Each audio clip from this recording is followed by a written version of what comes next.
खुलुमबाय लोगोफोर दिनैनि टपिकआनो जाबाय मोनसे ग्राउन्ड फ्लोर G+0 रथ बे भिडिअ वान टाइम भिडिअ नङा माने थाम्बनेलाव देहा खिन्थिनाय गेम श्री आलफ्रेड मोननि बायदि भिडिअ नङा जोंनि नोंथाङा जुदि जोंनि भिडिअ इन्टारेस्ट गैया दानो ओंखारलांखा दानिया फैदो लोगोफोर आं मा बुंदोंमोन ग्राउन्ड फ्लोर माने G+0 साबथालाय न'नि थाखाय फाउन्डेसन जागायनायनिफ्राय खुन्था गायनायनिफ्राय माने स्लेब लुनायसिम बेसेबां माने जगार नांगौ जायो बेफोर जगारखौ दिनै आं नोंथांमोननो बे भिडिअनि गेजेरजों गुवारै फोरमायनो हागोन माने खुन्थायाव बेसेबां एमएमनि रड होयो भिमाव बेसेबां एमएमनि रड होयो स्लेबाव बेसेबां एमएमनि रड खायो जालियाव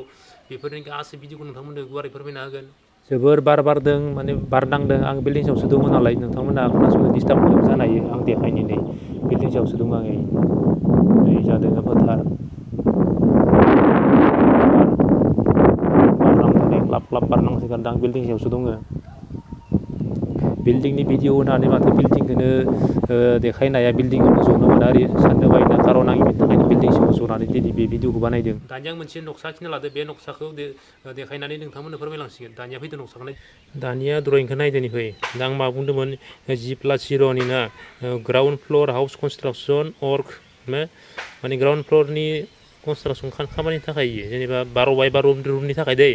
12x12नि गोदोरनिबा बेलेग जागोन इयो नक्साया आं मोनसे नक्सा आखिना लादो थुलमुल आंनि हिसाबावसो दै जेनेबा आंनि नक्सा आखिनाय बायदि नोंसोरखौ न'खौ लु होननानै बुङाखै आङो जेनेबा थुलमुल बुजिनो थाखाय 12x12 रुमनि थाखाय बे नक्साखौ बानायदों आङो जेनेबा 12x12नि गोदोरबा बेलेग जागोन खादां फार्स्ट नाम्बाराव मा दङ हमना ला इ नक्सा न'नि नक्सा जाबाय इयो जेनेबा 12x12 रुमनि फार्स्टआव मा दङ नैयाव मोनसे खुन्था आखिना लादों आं पस्ट आखिना लादो मोनसे पस्ट न' बानायनोबा फार्स्टआव माखौ गायो जों पस्टखौसो गायग्रा होमबा ओंखायनो पस्टखौ आखिना लाग्रोदों इयाव पस्टखौ इयाव नै गथा होनाय सिन दङ गथा होनाय सिना 1 नाम्बार नै आरो फिसा थफि होनाय सिना 2 नाम्बार ओमफ्राय 3 नाम्बार इयाव मा दङ गथा होनाय सिना 1 नाम्बार मा लिरदों आं नै इयाव सलिं बनांगौ माने खुन्था जागायनायनि जालि सिं फबनायनि सिङाव सलिं बग्रोनांगौ बल्डार माने इ अन्थाइनि बल्डारा सलिंआ इखौ बग्रोनांगौ बेखौ जइन मारिनानै ओमफ्राय 2 नाम्बाराव थफि फिसा मा दङ 2 नाम्बाराव मा दङ इयाव PCC होनांगौनो PCC माने प्लेन कंक्रिट सिमेन्ट माने जालिनि सिङाव गोलैगोन इबो सलिंनि सायाव सलिं बखांनायनि उनाव PCC होनांगौ इखौ PCCखौ बेनिफ्राय PCCनि खामानियानो जाबाय इयो थालायखौ खमानै लाखिनो थाखाय बेखौ होनाय जायो जेनेबा सलिंनि सायाव डाइरेक्ट थालायोबा इयो रोजोब जाया आरो इन्जिनियारनि फर्मुला मानसिफोरा गोबां सानो हागौ बायदि खिन्थु इन्जिनियारनि फर्मुलासो दै इफोरो इन्जिनियारनि फर्मुला बेनिफ्राय 2 नाम्बाराव थांबाय PCCआवबो थांबाय 3 नाम्बाराव मा दङ फाउन्डेसन 3 नाम्बाराव फाउन्डेसन बानायनांगौ फाउन्डेसन माने थालाय बानायनांगौ जालि नंगौना थालाय नै इफोर मोदोमा ओरै थालाय ओमफ्राय गेजेरनिया मा दङ इयाव 4 नाम्बारा मा दङ 3 नाम्बाराव थांबाय फाउन्डेसना थालाया जेनेबा दिप जालि दैयो दिप थालायो दिप जालि होनना बुङो इखो ओरै डाइरेक्ट सिदा खामा जेनेबा दिप जालिया मानि महर लादोयो थुरमुसा फिसासो जाना खिन्थु गावसोर गोदोरसिन बुस्थुखौनो देख्रुबनो हायो बेफोरबायदिनि बिराद जब्द जायो दिप जालिया थुरमुस टाइपनि जालि दिप जालि होनना बुङो इखो 3 नाम्बार थांबाय फाउन्डेसना जालिया ओमफ्राय 4 नाम्बाराव मा दङ रड खानायनि 4 नाम्बारनियाव मा दङ नै जालि माने जालि खानाय जालि 4x4 फिट माने 4 फुट ओरैबो सारि जानांगोन जेनेबा ओरैबो सारि जानांगोन इयो 4x4 जाबाय जालि नै इयाव होना दोनदो ओरै जालि नोंथांमोना भिडिअखौ जोबजासिम नायलां गासैखौबो A to Z बुजि मोनगोन आं आगोलावबो होनखाबोदों ओमफ्राय दानिया जालि थांबाय जालिया मा जानांगौ 4x4 जानांगौ लोगोसेनो नै 10 mmनि जानांगौ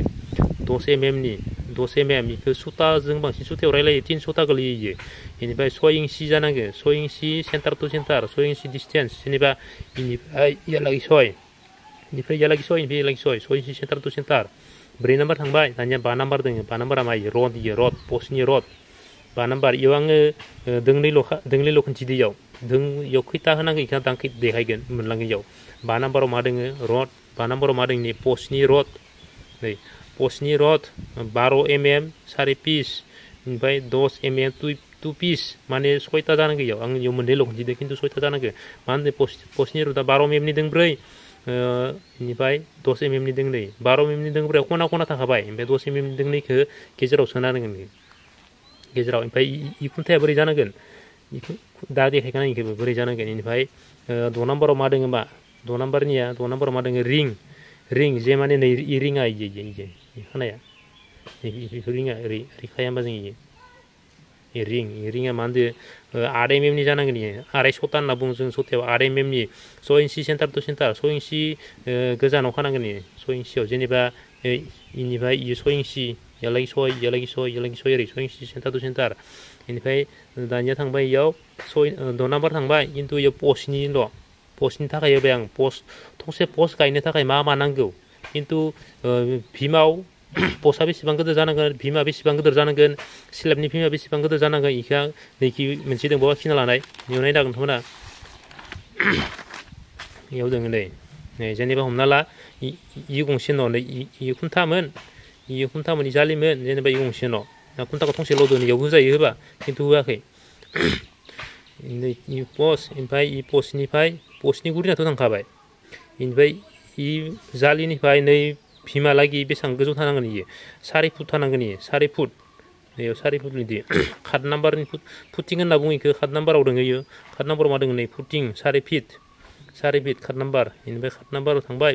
4 फुट थानांगौ जालिनिफ्राय भीमालागि ओमफ्राय इखौ मा होनना बुङो 8 नाम्बारखौ मा होनना बुङो नैखौ मा होनना बुङो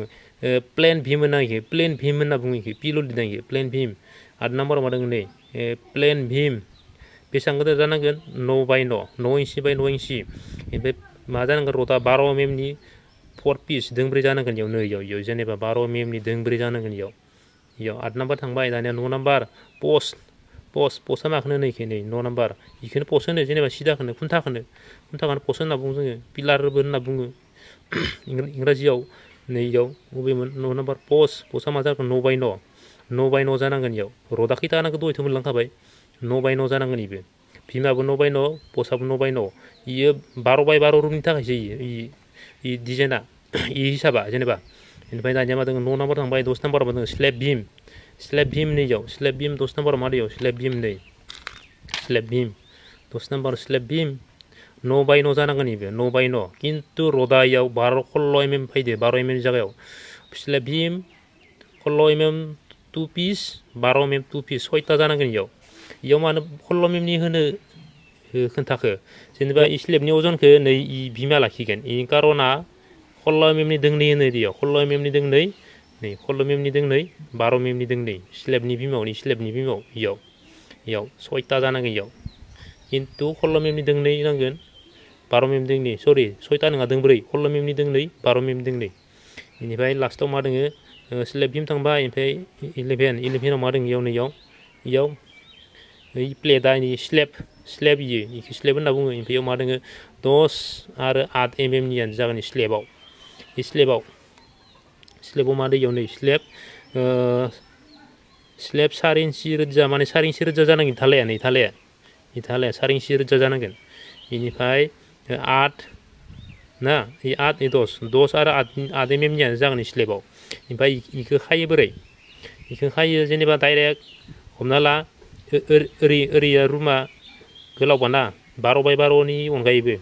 जेनेबा इदि रुमा गोलावबा 10खौ गुसुंनि होनांगोन इ 10नि जानांगोन इ 10 इयो 10नि जानांगोन ओमफ्राय ओरैनिया 8नि जानांगोन ओरैनिया 8नि जानांगोन 8 mm नि जानांगोन खिन्थु रडखौ स्लेबनि रडखौ इफोरबायदि डाइरेक्ट खाया मोनसे फर्मुला दङ L/4 फर्मुला दङ इयाव L/4 फर्मुला हिसाबैसो नै स्लेबनि रडखौ खायो दा इखौ आं उननि भिडिअ'आव खोन्थागोन नोंथांमोननो जुदि नोंथांमोना आंनि भिडिअ'खौ नायनानै बोरै नुखो कमेन्ट खालामदो आं सानो नोंथांमोनखौ हेल्प खालामगोन दा नोंथांमोना अननानै चेनेलखौ साबस्क्राइब खालामदो आरो लाइक शेयार खालामना होदो थेंक इउ